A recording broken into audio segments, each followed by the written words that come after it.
नमस्कार दोस्तों, आपका इस कोर्स के पहले भाग में स्वागत है।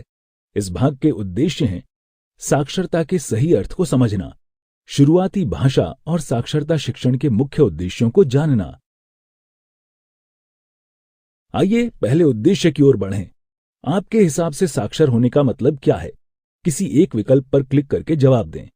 लिखी हुई लिपि पढ़ पाना और अपने हस्ताक्षर कर पाना, समझकर पढ़ और लिख पाना ताकि भविष्य में नौकरी मिल सके, साक्षरता के जरिए जीवन के विभिन्न विषयों की समझ बना पाना ताकि सामाजिक और आर्थिक सशक्तिकरण हो सके।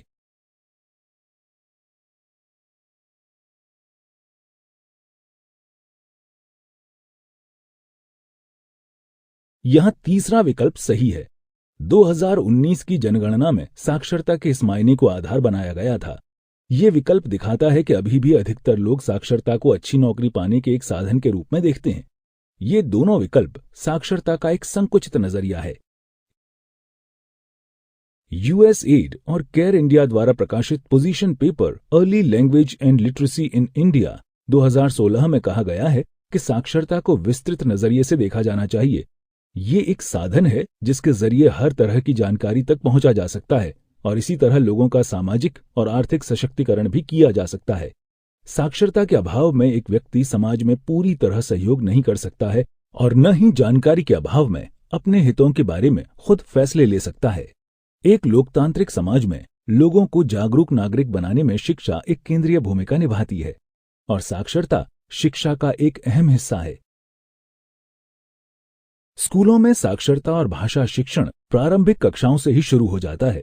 बच्चे कक्षा में अपने घरों से मौखिक भाषा और अनुभवों की धरोहर लेकर आते हैं, लेकिन फिर भी भाषा लिखने और पढ़ने में उन्हें परेशानियां आती हैं, खास तौर पर उन बच्चों को जिनके घरों में प्रिंट के अनुभव कम या ना के बराबर हों। इसलिए कोशिश की जा रही है कि 3 से 8 साल की उम्र में हर बच्चा आधारभूत साक्षरता और भाषा का विकास कर पाए। इसके अभाव में बच्चे शैक्षिक तौर पर पिछड़ जाते हैं। अब सवाल यह है कि अगर ये पक्का करना है कि बच्चे भाषा और साक्षरता में न पिछड़ें, तो 3 से 8 साल की उम्र में साक्षरता और भाषा शिक्षण के क्या लक्ष्य हों ताकि उन्हें शिक्षण में तवज्जो मिल सके और बच्चों की समय रहते मदद की जा सके। प्राथमिक कक्षाओं में भाषा शिक्षण के लक्ष्यों पर विशेष तौर पर चर्चा की गई है। इन्हें समझने के लिए एक एक करके इन पर क्लिक कीजिए। इन लक्ष्यों को आप किसी भी क्रम में जान सकते हैं।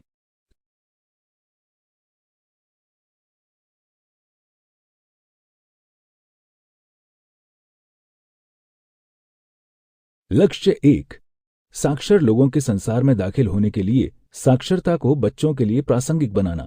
अभी तक भारत में बहुत से बच्चे अपने परिवार में वो पहली पीढ़ी होते हैं जो पढ़ना लिखना सीख रहे हों। बहुत से बच्चे बहुत ही पिछड़े समुदाय से कक्षा में आते हैं, इसलिए बच्चों को साक्षरता के महत्व से जोड़ना जरूरी हो जाता है। उद्देश्य यही होना चाहिए कि बच्चे लिखने और पढ़ने को अर्थपूर्ण समझें और इसे अपनी स्कूल और बाहर की जिंदगी से जोड़कर देख पाएं।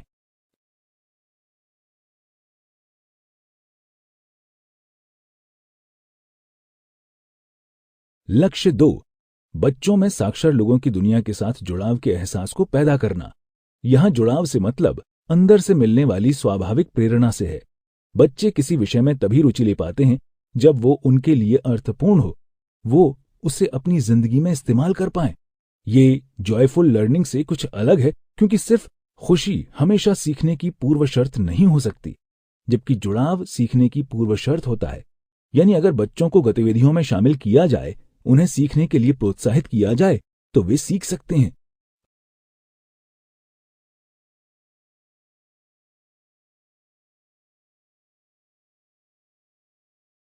लक्ष्य 3, बहुभाषीय क्षमताओं का विकास करना। हमारा देश एक बहुभाषीय देश है। यदि समाज की बहुभाषी संस्कृति को बढ़ावा देना है, तो ऐसे में भाषा शिक्षण का एक जरूरी उद्देश्य होगा कक्षा में बच्चों को अपनी घर की भाषा को इस्तेमाल करने के मौके देना, कक्षा में एक दूसरे की भाषा का सम्मान करने और उसे अनुभव करने के मौके देना। और अगर हम कई भाषाओं को कक्षा में बढ़ावा न दे सकें, तो कम से कम 2 भाषाओं के शिक्षण को कक्षा में जगह देकर बच्चों की बहुभाषिक क्षमता का विकास कर सकते हैं।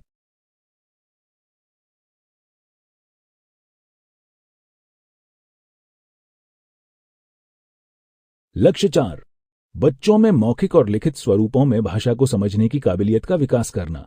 सभी बच्चे, यहाँ तक कि 3 साल के बच्चे भी स्कूल में अपनी बोलचाल की भाषा का अर्थ बना पाने की क्षमता के साथ आते हैं। लेकिन स्कूल में बच्चों को कई अलग स्तरों पर भाषाई मुश्किलों का सामना करना पड़ता है। पहला कि बच्चों का अपनी भाषा के अलावा दूसरी भाषाओं और बोलियों से परिचय हो सकता है। दूसरा कि उन्हें उनकी भाषा का ही ज्यादा औपचारिक स्वरूप जानना पड़ सकता है। और तीसरा कि थोड़े बड़े बच्चों से, जैसे 6 से 8 साल के बच्चों को, विभिन्न स्तरों के और अलग अलग शैलियों में लिखे लेखों को पढ़कर उनकी समझ बनाने की अपेक्षा होगी। इन सभी परिस्थितियों में अर्थ बनाना भाषा शिक्षण का एक जरूरी उद्देश्य होना चाहिए।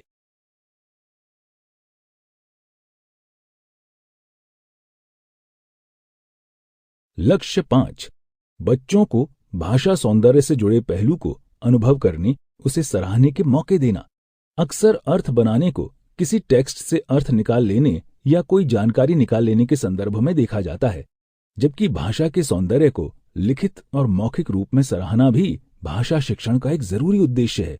बच्चों को बहुत छोटी उम्र में ही कविता, कहानी, किस्से और भाषा के अन्य कलात्मक रूपों को सुनने पढ़ने के अनुभव दिए जा सकते हैं, ताकि उनकी भाषाई सौंदर्य को समझने, अनुभव करने की क्षमता का विकास हो सके।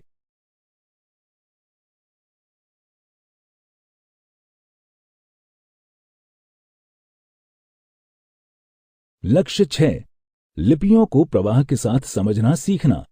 समय और उम्र के साथ बच्चों का विभिन्न लिपियों और उनके अलग अलग पहलू से परिचय कराया जाना चाहिए।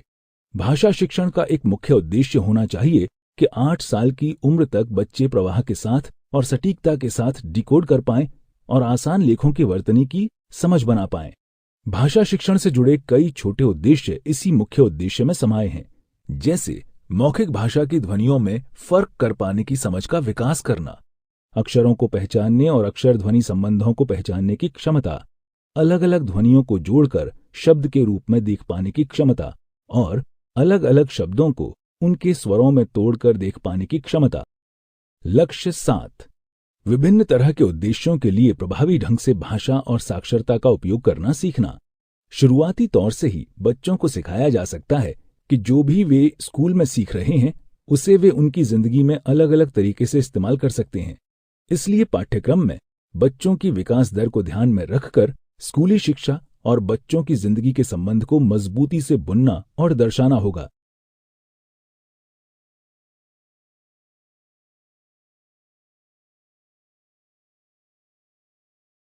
लक्ष्य 8, साक्षर लोगों के संसार के साथ समीक्षात्मक ढंग से जुड़ना। अगर शिक्षा का मुख्य उद्देश्य बच्चों को सशक्त करना है, तो उन्हें स्कूली शिक्षा में टेक्स्ट और विचारों का आलोचनात्मक अध्ययन करने के मौके देना भी जरूरी होगा, जैसे बच्चों को उनके जिंदगी से जुड़े अनुभवों पर उनकी उम्र और स्तर का ध्यान रखते हुए चर्चा करने के लिए प्रोत्साहित करना। ये सब बिल्कुल छोटी उम्र से ही सिखाना शुरू किया जा सकता है।